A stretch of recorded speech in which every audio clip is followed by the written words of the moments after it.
नमस्कार दर्शक बंधु श्रमिक माननको पई आसीछि बड़ अपडेट। सरकार लागू करिबाकू जाउछंती नुआ लेबर कोड। एही नुआ नियम आपणंक दरमा काम समय ओ छुट्टी रे केमिति प्रभाव पकाइबो। संपूर्ण खबर जानिबा पई भिडियोटिकू शेष पर्यंत देखंतु। श्रमिक ओ चाकिरिया माननको पई बदलिबाकू जाउछि दुनिया। ऑफिस कर्मचारी माने ऑफिसरे केते समय काम करिबे, मास शेषरे पकेटकू केते दरमा आसिबो एवं पीएफ खातारे केते टंका जमा हेबो। एसबुकू नेई केंद्र सरकार आनिछंती एक बड़ परिवर्तन। देशर पुराना टी श्रम आईनकू हटाई एबे लागू हेबाकू जाउछि टी नुआ लेबर कोड। सप्ताहकू मात्र दिन काम, दिन छुट्टी। सबुठारु बड़ चर्चार विषय हेउछि काम करिबार समय। नुआ नियम अनुजाई जणे कर्मचारी को सप्ताह को सर्वाधिक घंटा काम करिबाकू पड़िबो। जदि कंपनी चाहे तेबे दिन को घंटा काम कराई कर्मचारी को सप्ताह को दिन काम एवं दिन छुट्टीर विकल्प देई पारिबो। दरमा ओ पीएफ गणितरे बड़ परिवर्तन। एबे आपणंक हातकू आसुथिबा इनहैंड सालारी कमी पारे, किंतु भविष्यत सुरक्षित हेबो। बेसिक सालारी आपणंक मोट दरमा ईटीसी रो अतिकमरे बेसिक सालारी हेबा अनिर्वाज्य।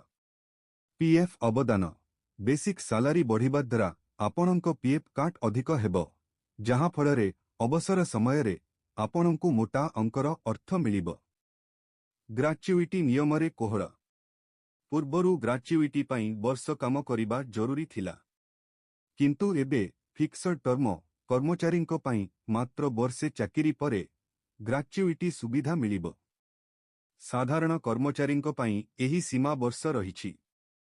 समान कामकू समान दरमा ओ ओभरटाइम। पुरुष हेउ कि महिला समान काम पई काहारिकू कम दरमा मिलिबो नाही। जदि आपण निर्धारित समयरू अधिक काम करूछंती तेबे ओभरटाइम पई 2 गुणा दरमा देबाकू कंपनी बाध्य। इस्तफा किंबा छटेई हेबार दिन मध्यरे समस्त बकेया पाउना परिशोध करिबाकू हेबो। महिला माननक पई स्वतंत्र सुविधा। महिला माने एबे समस्त क्षेत्र रे काम करि परिबे। जदि सेमाने सकाळटा पूर्वरु किंबा संध्याटा परे अर्थात नाइट शिफ्ट काम करंती तेबे सेमानंक सुरक्षा दायित्व संपूर्ण रूपे कंपनीर रहिबो। गर्भवती महिलांकू विपज्जनक कामरे लगा जाई परिबो नाही। श्रमिकंक कल्याण ओ सुरक्षा। हेल्थ चेकअप कंपनी निज खर्चरे कर्मचारीस को स्वास्थ्य परीक्षा कराइब। कैंटीन ओ आम्बुलांस रु अधिक श्रमिक थिले कैंटीन एवं रु अधिक थिले आम्बुलांस रूम रहिबा जरूरी। प्रवासी श्रमिक रु अधिक प्रवासी श्रमिक थिले सेमानंकु वर्षकू थरे घरकू जिबा पई यात्रा भत्ता मिलिब। छटेई जदि कोनोसी कंपनी कर्मचारींकु बाहर करिबाकू चाहे रु अधिक कर्मचारी थिबा संस्थारे एक कमिटी गठन हेबो।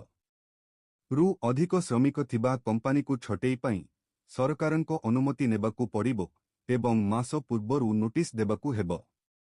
तेबे एही नुआ लेबर कोड द्वारा देशर श्रमिक श्रेणी अधिक सुदृढ़ हेबे बोली आशा करा जाउछि। किंतु हातकू आसुथिबा नगद दरमा कमिबा केतेकंक पई चिंतार विषय होई पारे। सरकार एही नियमगुड़िकू खूब शीघ्र सारा देशरे लागू करिबाकू जाउछंती। भिडियोटी भलो लागिथिले लाइक, शेयर ओ चैनल सब्सक्राइब करिबाकू भूलिबेनी। एमिति नुआ नुआ खबर पाई जागृति ओरिए टीवी सहित जुक्त रुहंतु।